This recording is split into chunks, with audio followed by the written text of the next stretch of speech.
नमस्ते, सिद्धांत नाम है मेरा, साथ में है फ्रेम में अंशुमान तिवारी। ये अर्थात का नया अंक है। अर्थात में बहुत सारी चीज़ों के बारे में बात होती है। अर्थव्यवस्था के आसपास हम घूम रहे हैं। अंशुमान जी, पिछला अंक जीडीपी पे था। जीडीपी जी। पे हमने अर्थात तो किया ही है, कई सारी बातें भी की हैं, कई सारे फलकों पे, जी। कई सारे चैप्टर्स पे।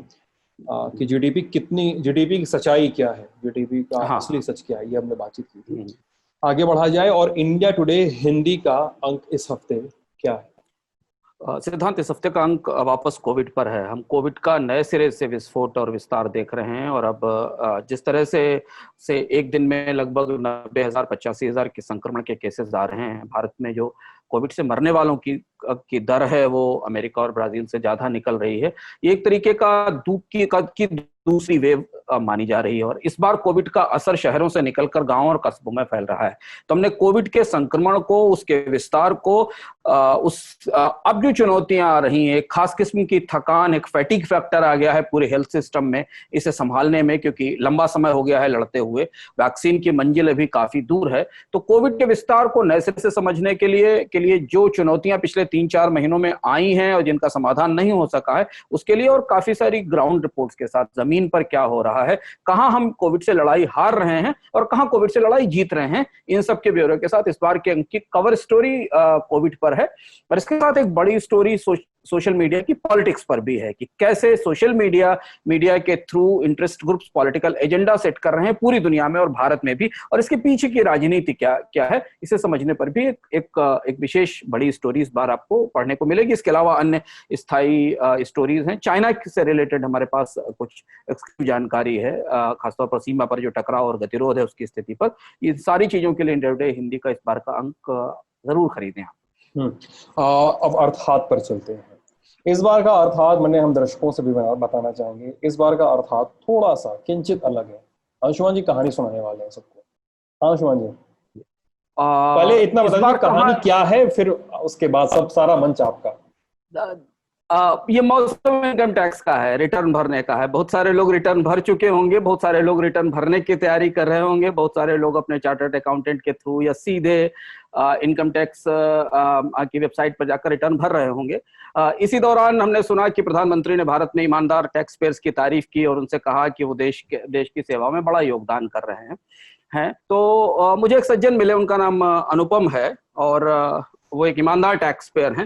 ये उनकी कहानी है। तो हम पहले ये पूरी कहानी सुना देते हैं, इसके बाद हम इस पर चर्चा करेंगे कि इस कहानी से में जो तथ्य हैं, क्या जो सीख कहानी मिलती है कहानी इस इस कहानी कहानी से? से इस कहानी का मॉरल क्या है और इस कहानी से हमको शिक्षा क्या मिलती है। तो कहानी कुछ इस तरीके से है। और मेरा ध्यान चूंकि मेरे बगल की स्क्रीन पर रहेगा उसको हाँ हाँ, पढ़ने ठीक के है। लिए, क्योंकि कहानी है तो मुझे पढ़ना पड़ेगा। इनकम टैक्स का रिटर्न भरने के बाद कागजों को संभालते हुए अनुपम टीवी से उठती आवाज सुनकर ठहर गए। प्रधानमंत्री ईमानदार करदाताओं का उत्साह बढ़ा रहे थे। निजी कंपनी में काम करने वाले अनुपम ने 30% तनख्वाह गंवाकर कोविड के बाद किसी तरह नौकरी बचाई है। लाखों वेतनभोगी करदाताओं की तरह उनकी ईमानदारी पर कोई फूल नहीं बरसाता, लेकिन अनुपम न केवल टैक्स चुकाने में ईमानदार हैं, बल्कि अपने कमाई और खर्च का हिसाब किताब भी बहुत पक्का रखते हैं। करीब 47 साल के अनुपम टैक्स पेयर्स के उस सबसे बड़े समुदाय का हिस्सा हैं, कमाई खर्चा रिटर्न पर जिनका ज्यादातर टैक्स पहले ही कट जाता है, जिसे इनकम टैक्स डिपार्टमेंट टीडीएस यानी टैक्स डिडक्टेड ऑन सोर्स कहता है। आयकर विभाग बताता है कि 2019 में अनुपम जैसे करीब 34 लाख, आयकर विभाग बताता है कि 2019 में व्यक्तिगत करदाताओं ने करीब 34 लाख करोड़ रुपए की इनकम डिक्लेयर की थी, जिसमें से 20 लाख करोड़ की इनकम उन वेतनभोगी करदाताओं ने की जिसमें अनुपम आते हैं, और करीब करीब 2.33 करोड़ रिटर्न इसी श्रेणी के होते हैं। प्रधानमंत्री की बात सुनने के बाद अनुपम ने अपने इनकम टैक्स रिटर्न को सामने रखकर डायरी निकाल ली और वो अपनी ईमानदारी का हिसाब लगाकर उस पर गर्व कर लेना चाहते थे। डायरी के पन्नों पर सबसे पहले चमका वह मोटा टैक्स जो उनकी कंपनी हर महीने तनख्वाह देने से पहले ही काट लेती है। इसके बाद उनकी गिनती में आया वह टैक्स जो उनके बैंक ने बचत यानी उनकी एफडी पर काट लिया था। अनुपम ने बच्ची की पढ़ाई की फीस के लिए पुराना मकान बेचा था जो बैंक से कर्ज पर खरीदा था। तबादले के कारण अब वो दूसरे शहर में किराए पर रह रहे थे। मकान रजिस्ट्री से पहले उन्हें टैक्स जमा करना पड़ा और फिर मकान बेचने के बाद उन्हें कैपिटल गेन्स चुकाना पड़ा। अनुपम की डायरी के अगले पन्नों में यह भी दर्ज था कि उनके पेंशन याफ्ता बुजुर्ग माता पिता ने भी मोटा टैक्स दिया था, जिसे भरवाने की जिम्मेदारी अनुपम की थी। यहां तक आते आते अनुपम और उनके घर में कमाने वालों के कुल इनकम टैक्स का आंकड़ा उनके 4 महीने के वेतन से ज्यादा हो गया था। अनुपम किसी पारंपरिक मध्यवर्गीय की तरह खर्च का हिसाब भी लिखते थे। उनके पास एक डायरी थी जिसमें उन्होंने अपने सारे खर्चों का हिसाब रख रखा था। उसमें house tax, water tax, toll tax, सब कहां कहां क्या क्या चुकाया यह दर्ज था। खाने के सामान, दवा, कपड़े, फोन, ब्रॉडबैंड के बिल, दूसरी सेवाओं पर खर्च, इन सबको देखते हुए अनुपम ने जीएसटी का एक मोटा हिसाब भी लगा लिया। बीते कई वर्षों से अनुपम के परिवार की आय का करीब 35 से 40% हिस्सा टैक्स पर जा रहा था। ईमानदारी पर गर्व करने के बाद अनुपम सोचने लगे कि इसने टैक्स के बदले सरकार से क्या मिलता है। गिनती दोबारा शुरू हुई। सरकारी शिक्षा या सरकारी अस्पताल, बच्चे तो निजी स्कूल और कोचिंग में पढ़ते हैं, इलाज निजी अस्पताल में होता है, हेल्थ बीमा के लिए प्रीमियम भरते हैं, रोजमर्रा के इलाज का खर्च किसी बीमा कंपनी से मिलता नहीं है, दवाओं पर दबाकर टैक्स लगता है, और इनकम टैक्स रिटर्न यह भी बता रहा था कि उन्होंने शिक्षा और स्वास्थ्य के लिए भी सेस दिया है। सरकारी परिवहन का इस्तेमाल ना के बराबर था। ट्रेन यात्रा गैर सब्सिडी वाले दर्जों में होती है, कार कर्ज पर ली है, पेट्रोल पर भारी टैक्स दे रहे हैं, कार के रजिस्ट्रेशन और सड़क निर्माण का सेस देने के बाद भी टोल भरते हैं। बिजली महंगी होती जाती है, अपार्टमेंट पावर बैकअप पर, बिजली ना आने पर पावर बैकअप पर दोहरा पैसा लगाता है, बैंक अपनी सेवाओं पर मोटी फीस वसूलते हैं, सरकारी भुगतानों में देरी पर पेनाल्टी लगती है, और हर बरसात के बाद सड़कें बताती हैं कि उनके टैक्स का कैसा इस्तेमाल हो रहा है। अनुपम को याद आया कि जो सरकारी व्यवस्था उनके टैक्स से चलती बताई जाती है, उससे मुलाकात के तजुर्बे कितने भयानक रहे हैं। अनुपम को आधार में अपना पता बदलवाना था और बूढ़े माता पिता की पेंशन की नवीनीकरण की सालाना औपचारिकता करानी थी। इन 2 छोटी सेवाओं का इस्तेमाल करने पर पिछले साल सरकार की व्यवस्था ने उन्हें बुरी तरह नोच लिया। ईमानदार अनुपम ने पानी पीकर पॉजिटिव होने की कोशिश की। टैक्स देते हैं, गरीबों के काम तो आता ही होगा। अचानक डायरी का सबसे पीछे वाला पन्ना खुला, जहां प्रवासी मजदूरों को खाना बांटने का खर्च दर्ज था, जो अनुपम ने अपनी जेब से दिया था जब प्रवासी मजदूर उनका शहर छोड़कर अपने गांव की तरफ जा रहे थे। अनुपम को टैक्स के बदले सरकार क्या ही दे रही थी, लेकिन सड़कों पर मरते प्रवासी मजदूर जिनके पास कुछ नहीं था, उन्हें भी सरकार ने क्या दिया।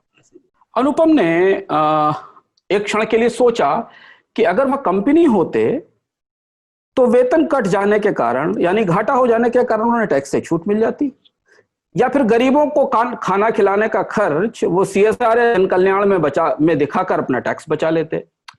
एक्ट ऑफ गॉड के तर्क से उन्हें टैक्स चुकाने की छूट क्यों नहीं मिलती? पारदर्शिता क्या केवल आम करदाता के लिए है? सियासी दल अपनी कमाई का हिसाब क्यों नहीं देते? सरकार क्यों नहीं बताती कि वो टैक्स का इस्तेमाल कैसे करती है? सवालों के तूफान से जूझते हुए ईमानदार टैक्स पेयर अनुपम ने अपनी डायरी के आखिरी पन्ने पर लिखा, करदाता भारत का स्थायी निम्न वर्ग है, उससे वसूला जा रहा टैक्स उसकी ईमानदारी पर लगा जुर्माना है। ओहो। ये थी एक ईमानदार टैक्स पेयर की डायरी, जो हर रिटर्न भरने वाला जब रिटर्न भरने के बाद वापस आता होगा और यदि वो हिसाब लगाता होगा तो वो शायद इसी अनुभव से गुजरता होगा जिससे ये मिस्टर अनुपम गुजर रहे थे, जिनसे बात करने के बाद मुझे लगा कि मैं एक ईमानदार टैक्स पेयर की डायरी आपको बताऊं कि वो एक भारत में एक ईमानदार टैक्स पेयर और जिसकी ईमानदारी की दुहाई दे दी जाती, वो दरअसल कितना टैक्स चुकाता और उसके बदले उसे सरकार से क्या मिलता है। अनुपम ही हो सकते हैं, कोई भी हो सकता है, मतलब अनुपम सिद्धांत भी हो सकते हैं, अनुपम अंशुमान भी हो सकते हैं, कोई भी हो सकता है। अनुपम सिद्धांत, अंशुमान या कोई भी हो, हम लोग अगर अपना हिसाब लगाने बैठे हैं अंशुमान जी, हम कितना टैक्स दे रहे हैं साल को। मतलब आपने जब गवर्नमेंट एजुकेशन वाली बात की तो हमें दो तीन अंक पहले का अर्थात याद आ गया जो हमने एजुकेशन पे किया था। जाहिर सी बात है, हम सरकार को टैक्स दे रहे हैं, फंड एलोकेशन है, सेस है, फिर भी हम प्राइवेट स्कूलों की तरफ भागते हैं। तो प्राइवेट स्कूलों में भागते क्या हमारी मजबूरी है, क्योंकि मजबूरी है, हाँ, क्योंकि हम शिक्षा के लिए पैसा सरकार को देते हैं और खर्च करते हैं प्राइवेट स्कूल के ऊपर, और शिक्षा की सारी सुविधाओं पर जो अलग से टैक्स लगता है वो भी हमारी जेब से जाता है। हाँ, तो वही है। बट सवाल ये है कि इतना ज्यादा कोई हिसाब बनाए अगर अपनी खर्च का, तो मतलब उसके पूरे परिवार का 35 से 40% कमाई का हिस्सा वो जा रहा है टैक्स को।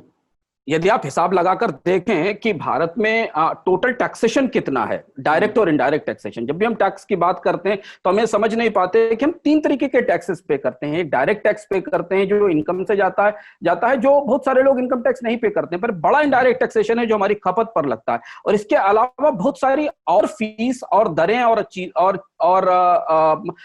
सर्विस चार्जेस हैं जो हम सरकार को देते हैं। उनके बदले अगर आप वो पूरा एक्सपेंडिचर देखें कि आप अपनी कमाई पर टैक्स कैसे पे करते हैं, तो आप उसके बदले सरकार से मिलने वाली सुविधाओं का मूल्यांकन कर सकते हैं। और एक महत्वपूर्ण बात यह कि हम भारत में बहुत निचले स्तर से टैक्स लगाना शुरू कर देते हैं। 5 लाख रुपए तक की सालाना आय के बाद टैक्स लगने लगता है, यानी कितनी 1200-1300 रुपए पर डे की इनकम 40-41 हजार रुपए महीने की इनकम के बाद हम टैक्स लगाने लगते हैं, जो कि बहुत बहुत निचला स्तर है आय का। और कोई व्यक्ति अपनी सारी टैक्स चुका रहा है, इसका मतलब हाँ, वो आप और कोई भी व्यक्ति कितने निचले स्तर से, भारत में जो औसत लोगों की 600-700 रुपए रोज की तो कमाई है, उससे जरा सा आदमी ऊपर निकलता और अपना जीवन बेहतर करता तो उस पर इनकम टैक्स लगता है। और उसके बाद भी जो टैक्स चुकाने के उससे पहले टीडीएस काट लिया जाता है, फिर उसके बाद वो इनडायरेक्ट टैक्सेस पे करना शुरू करता है। मान लीजिए कोई 40 से 45 हजार रुपए महीने की तनख्वाह ले रहा है, तो उसके पास 38-35 हजार रुपए तो हाथ में मिलते हैं, उसके बाद फिर उसे इनडायरेक्ट टैक्सेस पे करने पड़ते हैं। जितनी भी चीजें उसे शहरों में मिल रही हैं, वो सारी चीजें, सरकारी सेवाएं और सरकारी सुविधाएं महंगी हैं। यहां तक ठीक है कि चलिए ठीक है, हम कमा रहे हैं और हम सिस्टम में दे रहे हैं, तो क्या हमारे पैसे का इस्तेमाल उन लोगों के लिए हो रहा है जिनके नाम पर ये पूरा सोशल वेलफेयर स्टेट खड़ा होता है? क्या उन्हें वो सुविधा मिल रही, क्या उन्हें वो शिक्षा मिल रही है, क्या उन्हें वो चीजें मिल रही? लाखों मजदूर बगैर पानी की एक बोतल के, बगैर खाने के अपने गांव पहुंच गए। अगर लोग सड़कों पर उन्हें खाना ना खिला रहे होते, लोगों ने अन्न क्षेत्र ना खोले होते, लोगों ने अपनी कमाई से पैसा दान ना किया होता, तो भारत में कितने लोग उस दौरान भूखों मर गए होते ये हमें इसका अंदाज नहीं। तो जब हम पूरे टैक्स सिस्टम को देखें, और इसमें अभी हम केवल टैक्स का हिसाब कर रहे हैं सिद्धांत, हम आगे कभी इस पर चर्चा करेंगे कि सरकार दरअसल हमारे टैक्स और बचत का कितना बड़ा हिस्सा लेती है और उसके बदले हमारे पास क्या आता है। तो जब भारत का अधिकांश टैक्स पेयर ईमानदार है, क्योंकि जैसे मैंने आपको बताया कि 34 लाख करोड़ की इनकम में 20 लाख करोड़ की इनकम तो सैलरी टैक्स पेयर्स के हिसाब ट्रांसपेरेंट है, पूरी तरह स्पष्ट है, क्योंकि उनकी कंपनियां उनका हिसाब फाइल करती हैं, उनका तो टैक्स टीडीएस कटता है। तो उनकी ईमानदारी के बदले उन्हें जो सुविधाएं मिल रही हैं, जो उनकी सेवाएं से मिल रही हैं, उनका स्तर देखिए आप। एक सरकारी दफ्तर में जाकर, एक सरकारी सिस्टम में जाकर, जीवन में हमेशा व्यक्ति को एक बार राशन की दुकान पे, एक बार पेंशन के दफ्तर, एक बार सरकारी अस्पताल, एक बार आधार के दफ्तर जाकर देखना जरूर चाहिए कि सरकारी सेवाएं काम कैसे करती हैं। ठीक है, ये तो एक सिस्टम हो गया अंशुमान जी, लेकिन वो यहाँ पे ये भी बात है कि भारत का कौन सा व्यक्ति टैक्स नहीं देता है। मतलब इनकम टैक्स की बात अलग हो गई, लेकिन सेस या छोटे मोटे टैक्स तो हम लोग 2 रुपए का बिस्कुट खरीदते हैं तब भी पे करते हैं। हर व्यक्ति, अभी से लोग कहते हैं कि किसान टैक्स नहीं देता, लोग कहते हैं कृषि पर, किसान फर्टिलाइजर पर टैक्स दे रहा, किसान जितना बीज पर टैक्स देता है, जो बिस्किट खरीद रहा है, वो जो साइकिल खरीद रहा है, वो जो मोबाइल फोन का रिचार्ज करा रहा है, वो जो अपने डीजल जनरेटिंग सेट में डालने के लिए पेट्रोल डीजल ले रहा है, उस पर भी वो टैक्स पे कर रहा है। और एक और जटिल परिस्थिति देखिए कि किसान को हम मानते हैं उत्पादक गतिविधि, इस पे हम कभी चर्चा करेंगे, पर वो जो कच्चा माल लगा रहा है, जो रॉ मटेरियल लगा रहा है, उसके ऊपर उसे टैक्स की वापसी नहीं होती, उद्योग को वापसी होती है। उद्योग अगर जीएसटी के तहत चाहे और उसने लोहा लगाकर बाल्टी बनाई है, तो लोहे की लागत पे जो उसने टैक्स पे किया वो वापस आ जाएगा। किसान जीएसटी नहीं फाइल करता, पर किसान जीएसटी का रिटर्न नहीं फाइल करता, वो फर्टिलाइजर पर टैक्स भी पे कर रहा है और उसके बाद उसको, तो ये एक अलग महत्वपूर्ण बात यह है कि जब हम चर्चाएं करते हैं तो हम उन्हें उन आयामों से वो सवाल पूछने की कोशिश करें कि टैक्स पेयर तो हमेशा से ईमानदार है, अगर ईमानदार नहीं होता तो टैक्स बेस कैसे बढ़ जाता?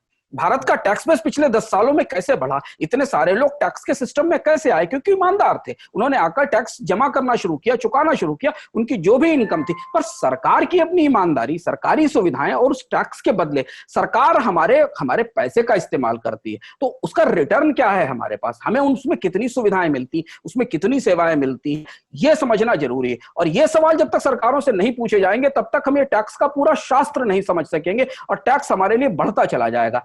आज सिद्धांत इस मंदी की परिस्थिति है, जब हम बार बार कह रहे हैं कि भारत में खपत नहीं है, मांग नहीं है, लोगों के हाथ में पैसे रखने चाहिए। दुनिया के देशों में, दुनिया की सरकारों ने अपने यहाँ लोगों पर टैक्स का बोझ घटाया, उनके हाथ में ज्यादा पैसा छोड़ा, डायरेक्ट टैक्सेस भी घटाए, जिनके यहाँ जीएसटी थे उन्होंने जीएसटी घटाया, जिनके यहाँ सर्विस टैक्स सेल्स टैक्स था उन्होंने सेल टैक्स घटाया, लोगों को ज्यादा खर्च करने का मौका दिया। हमने तो जीएसटी के दौरान पेट्रोल डीजल महंगा कर दिया, हमने तो कोविड के दौरान उसके ऊपर टैक्सेशन बढ़ा दिया, यानी कि हमारी जिंदगी की ईंधन की लागत जो कोविड से पहले थी वो कोविड के दौरान उससे ज्यादा हो गई।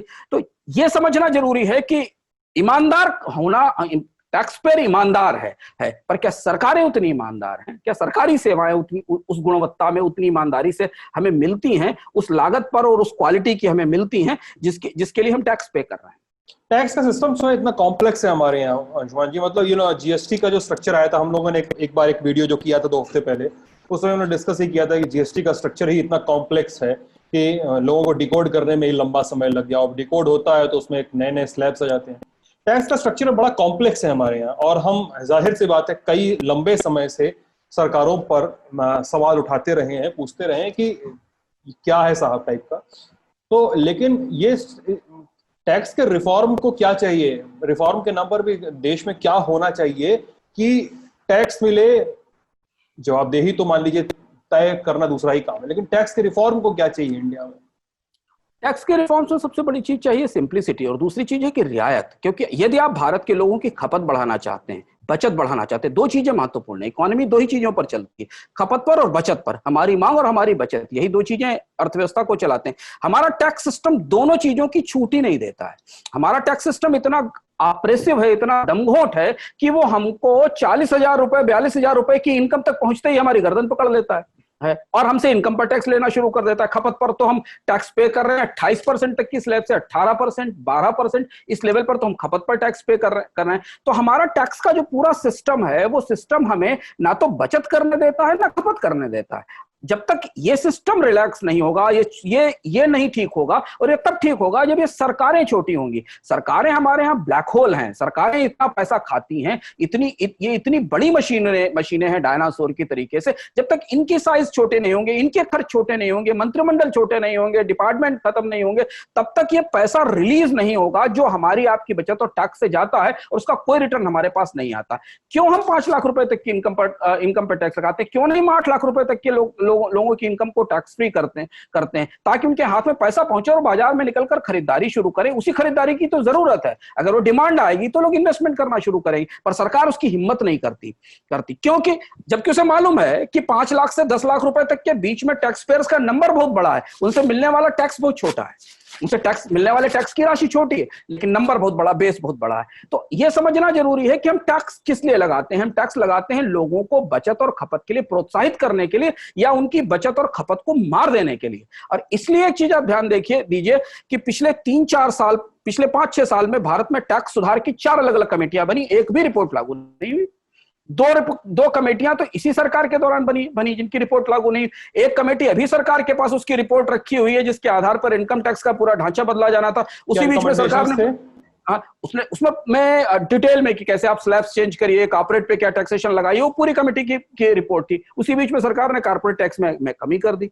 तो इनकम टैक्स के ढांचे में सुधार की, चाहे आप अमरीश बागची की कमेटी को मान लीजिए, चाहे उसके बाद की बनी हुई कमेटियों को मान लीजिए, लगातार वो एजेंडे सरकार की मेज पर रहे हैं। लेकिन इनकम टैक्स के ढांचे में हम सुधार नहीं करना चाहते। क्योंकि सुधार इसलिए नहीं करना चाहते कि ब्यूरोक्रेसी अपने हाथ में डिस्क्रिएशन रखना चाहती है, अधिकार रखना चाहती है, और ये चाहती है कि नहीं वो टैक्स के नियम इतने जटिल और कॉम्प्लेक्स बने रहें कि आप ना समझ सको। उसके लिए भी आपको किसी को पैसा देना पड़े, आपका रिटर्न भरने के लिए भी कोई पैसा दे आप अपने ही इनकम टैक्स को पे टैक्स भरने के लिए भी किसी को पैसा दो, तो टैक्स भी दो, टैक्स भरने का पैसा भी दो। ये सिस्टम इसलिए इतना कॉम्प्लेक्स बनाकर रखा जाता है कि इससे जो सुविधाएं वो सीमित हो सके। भारत यहां से आगे तभी बढ़ेगा जब टैक्स कम होंगे, लोगों पर टैक्स का बोझ कम होगा, और बोझ करने और आसान, और वहां, और वो तभी हो सकता है जब सरकारें सिकुड़ेंगी, सरकार छोटी होगी, सरकार के खर्च सीमित होंगे। हम लोग इस पर विस्तार से चर्चा सिद्धांत कर चुके हैं। इतना बड़ा सोशल वेलफेयर स्टेट है, इतना टैक्सेशन है, हमारी सबसे बड़ी क्राइसिस में हमारा सोशल वेलफेयर स्टेट कहां काम आ रहा है? आज कोरोना के शिखर पर हम बैठे हुए हैं। सरकारी अस्पतालों में सुविधाओं की स्थिति देख लीजिए, लोगों को मिलने वाली व्यवस्थाओं की स्थिति देख लीजिए। लोग 14-14 दिन, 15-15 दिन अपनी जीविका छोड़कर बैठे हुए हैं घरों में क्वारंटीन में। उनके जीविका की परिस्थिति देख लीजिए। इन्हीं दिनों के लिए तो सरकार को हम टैक्स देते थे। यही तो अपेक्षा थी जब सरकार हमारे साथ खड़ी होती। सामान्य स्थिति में जब इकोनॉमी 7-7.5% से ग्रो कर रही, हम भी खपत कर रहे हैं, हमारी इनकम बढ़ रही, तो तब सरकार की उपयोगिता क्या थी? तो सरकार ठीक है, सुरक्षा दे हमें, बाकी चीजें दे, तो ये समझना जरूरी है। पर इनकम टैक्स की चूंकि चर्चा इस समय लगातार रहेगी, तो हमें लगा कि हम एक बार अपना हिसाब लगाएं, एक बार अपने हिसाब को देखें, एक बार हम ये देखें कि हम कितना टैक्स पे कर रहे हैं और उस टैक्स के बदले हमको हमारे पास रिटर्न मिल क्या रहा है। तो ये अर्थात है अंशुमान जी, पिछले हफ्ते जो हमने जीडीपी पर बातचीत की, तो दो सवाल हैं। एक इंद्रजीत सिंगला है, वो पूछ रहे हैं कि sir which V shape we were expecting from GDP have seen in stock market even when GDP is in contraction. क्या मैनिपुलेशन हो सकता है? हम कहते हैं कि बहुत बड़ा एयर बबल है और रेगुलेटरी बॉडीज, सेबी जैसी रेगुलेटरी बॉडीज को इन्वेस्टिगेट करना चाहिए या इन्वेस्टर्स को सिक्योर करना चाहिए, क्या करना चाहिए? देखिए, जीडीपी और स्टॉक मार्केट के बीच में एक डिकपलिंग है, एक दूरी है। पहली चीज तो स्टॉक मार्केट को हम जब करीब से देखते हैं तो हम सेंसेक्स और निफ्टी देखते हैं। पूरा का पूरा एक मैं सॉरी टोक रहा हूँ आपको, कुछ लोग ये बड़ा सवाल पूछते भी हैं कि जीडीपी इतनी गिर गई तो स्टॉक मार्केट कैसे इतना बढ़ रहा है, ये पूछते हैं। हाँ, इस पर चर्चा भी कर चुके हैं, पूरा एपिसोड भी कर चुके हैं और हमें बता चुके हैं कि दुनिया के स्टॉक मार्केट्स में गिरावट आ रही है। देखिए, पिछले एक हफ्ते से लगातार हम देख रहे हैं, डाउ भी गिर रहा है, बाकी स्टॉक मार्केट भी गिर रहे हैं। भारतीय स्टॉक मार्केट की तेजी 2-3 कंपनियों पर केंद्रित है। अब तो आजकल रिलायंस ही बाजार को खींचकर ऊपर ले जाता है, रोज एक खबर आती है। तो स्टॉक मार्केट केवल रिलायंस नहीं है। अगर आप ध्यान से भीतर से देखें तो भारत के सबसे बड़े म्यूचुअल फंड्स ने, जो स्मॉल कैप और मिड कैप स्टॉक्स हैं, उसमें एक बड़े म्यूचुअल फंड्स ने तो पैसा लेना भी बंद कर दिया। तो जब आपकी ओवरऑल इकोनॉमी कॉन्ट्रैक्शन में है या वो माइनस में चली गई है, तो कैसे कोई कंपनी फायदा दे सकती? जब देश में मांग ही नहीं बढ़ने वाली है तो वो कंपनी कैसे मुनाफा कमाएगी? तो हमेशा ऐसी स्थिति में जब शेयर बाजार बढ़ते हैं तो खतरनाक होते हैं और तेजी 2-3 शेयर्स में जाकर केंद्रित हो जाती है, जिससे हमने आपको बताया कि भारत में 10-12 प्रमुख शेयरों में तेजी केंद्रित है, सारा पैसा वहां जा रहा है, इसलिए स्पेकुलेटिव एक्टिविटीज है। शेयर बाजार तब अच्छा है जब शेयर बाजार की बढ़ोतरी ब्रॉड बेस्ड हो, जब वो नीचे की तरफ फैले, जिसमें छोटी कंपनियां, मझोली कंपनियां, बहुत छोटी कंपनियां, सारी कंपनियों को फायदा मिले। और उसके लिए आपकी अर्थव्यवस्था में ग्रोथ होना जरूरी है कि बिस्किट बनाने वाली कंपनी को भी फायदा मिले और डिजिटल डेटा सेल करने वाली या टेलीकॉम सर्विस देने वाली कंपनी को भी फायदा मिले। तो जो स्टॉक मार्केट करीब से समझते हैं, उन्हें उस तेजी की चौड़ाई और गहराई देखनी चाहिए। और अगर वो चौड़ाई और गहराई तेजी की बाजार में समझ जाएंगे तो उनको लगेगा कि जोखिम कितना बड़ा है, स्पेकुलेटिव एक्टिविटीज कितनी ज्यादा है। इस भारत में जो वी शेप रिकवरी हमने पिछली बार भी चर्चा की थी कि 2022-23 से पहले आने की संभावना नहीं है। पिछली बार हमने कहा था कि सारे जो एस्टिमेट हैं वो आना शुरू होंगे और वो नेगेटिव होंगे, और जैसा हमने देखा कि लगातार गोल्डमैन सैक्स ने और फिच ने और एसबीआई ने, सबने जो नंबर दिए हैं वो इस साल कहीं ना कहीं भारत की आर्थिक विकास दर के 0 से 7 से 10% या 11% के बीच में टिकने की संभावना बता रहे हैं। अगला क्वार्टर और खराब होने का जोखिम है, क्योंकि जो एग्रीकल्चर में ग्रोथ रेट पहले क्वार्टर में आई थी वो अगले क्वार्टर में शायद नहीं बनी रह पाएगी। तो इसलिए जीडीपी के नजरिए से शेयर बाजार में अगर निवेश कर रहे हैं तो संभल कर करें, क्योंकि जब आपकी इकोनॉमी ही 15% कॉन्ट्रैक्ट कर रही तो मार्केट में 12% ग्रोथ केवल सिलेक्टिव स्टॉक दे सकते हैं। हाँ, अगर ट्रेडर हैं, डे ट्रेडर हैं, रोज धंधा करते हैं, तो वो एक दूसरा ही शास्त्र है, फिर वो दूसरी चीज है, फिर तो आप स्पेकुलेट कर रहे हैं, फिर तो आप डेली शेयर हैं। लेकिन अगर इन्वेस्टर हैं, अगर आप मीडियम टर्म या लॉन्ग टर्म इन्वेस्टर और स्टॉक्स में सीधे इन्वेस्ट कर रहे हैं, तो बहुत समझबूझ कर करें। हाँ, एसआईपी म्यूचुअल फंड में पैसा लगा रहे हैं तो लगाए रखें, क्योंकि मार्केट उसमें एक कंपाउंडिंग का प्रोसेस होता है। उस प्रोसेस के तहत लोग आपकी बचत को जगह जगह घुमाते रहते हैं और उससे जो अधिकतम रिटर्न आ सकता है वो आपको मिलता रहेगा। मतलब ये कोई इंस्टीट्यूशनल मैनिपुलेशन नहीं है? अभी कोई मैनिपुलेशन नहीं है। अभी मैनिपुलेशन इसलिए नहीं है क्योंकि इसकी 2 वजह है। स्टॉक मार्केट में कैपिटल आ रही है विदेश से, विदेशी पूंजी या विदेशी निवेशक भारतीय बाजार में पैसा डाल रहे हैं, और दूसरा ये कि जो पैसा बाकी भारतीय पूंजी है, यानी म्यूचुअल फंड्स के पास जो पैसा है, ये जो बाकी लोगों के पास पैसा है वो भी है, लेकिन ये पैसा अब उतना ब्रॉड बेस्ड होकर नहीं लग रहा है, सिलेक्टिव स्टॉक्स में जा रहा है, जहां कोई ना कोई न्यूज है, जहां ना कोई न्यूज ड्रिवन है। जैसे जब हम आज इस बात को रिकॉर्ड कर रहे हैं तो आज ये पता चला कि रिलायंस और अमेजन के बीच कोई डील होने वाली, रिलायंस का शेयर बाजार में ऊपर चला गया। वोडाफोन को लेकर एजीआर का फैसला आया, स्टॉक मार्केट में कुछ मूवमेंट दिखाई दिया। तो अब ये जो मूवमेंट्स हैं, ये मूवमेंट्स न्यूज ड्रिवन मूवमेंट्स होते हैं, और ये हमेशा स्पेकुलेटिव लोगों के लिए तो अच्छे हैं, पर इन्वेस्टर्स के लिए हमेशा जोखिम भरे। अक्षत शाह का एक सवाल है कि should government put strict restriction on online business to revive the local markets? वो कैसे हो सकता है? गवर्नमेंट पहली चीज तो ये कि किसी पर रिस्ट्रिक्शन की जरूरत नहीं है ऑनलाइन, और ऐसा भी नहीं कि लोकल मार्केट इससे को नुकसान, लोकल मार्केट भी उसी वेंडर से। तथ्य यह है कि भारत के टोटल रिटेल मार्केट में ऑनलाइन का हिस्सा केवल 4 या 5% है, इससे बड़ा नहीं है और वो भी कोरोना लॉकडाउन के बाद श्रिंक हो गया है। भारत में तो ये माना जा रहा है कि फ्यूचर ऑनलाइन रिटेल का है, इसीलिए सरकार ने इतने बड़े पैमाने पर रिलायंस जियो में, रिलायंस रिटेल में निवेश की परमिशन दी है। तो उसे बंद कर देने से आपके मॉम एंड पॉप स्टोर या आपके बगल की दुकान चलने लगेगी, इसकी कोई गारंटी नहीं है। ना ऑनलाइन चलेगा ना ऑफलाइन चलेगा अगर कमाई नहीं होगी, अगर लोगों के हाथ में पैसा ही नहीं। और अगर पैसा होगा तो ऑनलाइन वाला भी अगर भी किसी लोकल स्टोर से ही खरीद कर सामान आपको बेचेगा, क्योंकि ऑनलाइन का जो मार्केट प्लेस सिस्टम है वो तो लोकल डीलर्स के साथ, लोकल सपोर्ट सिस्टम के साथ चलता है। तो रिस्ट्रिक्शन से ज्यादा जरूरत है इंपावरमेंट की, इस बात की कि लोगों के हाथ में पूंजी पहुंचे, लोगों के हाथ में पैसा पहुंचे। और फिर उसके बाद हमने देखा है कि बेस्ट डेज में ऑनलाइन भी ग्रो कर रहा था और ऑफलाइन भी ग्रो कर रहा था। लोग शॉपिंग मॉल्स में लोग शॉपिंग मॉल में भी जाके खरीदारी करते थे और अमेजन और फ्लिपकार्ट की जो बिलियन सेल्स होती थी उनसे भी बाय शॉपिंग करते थे। हाँ, मतलब ये एक मूर्खतापूर्ण ही निर्णय होगा कि एक अच्छा खासा जमाया फ्लो का सिस्टम है तो उस फ्लो को रोक दिया जाए।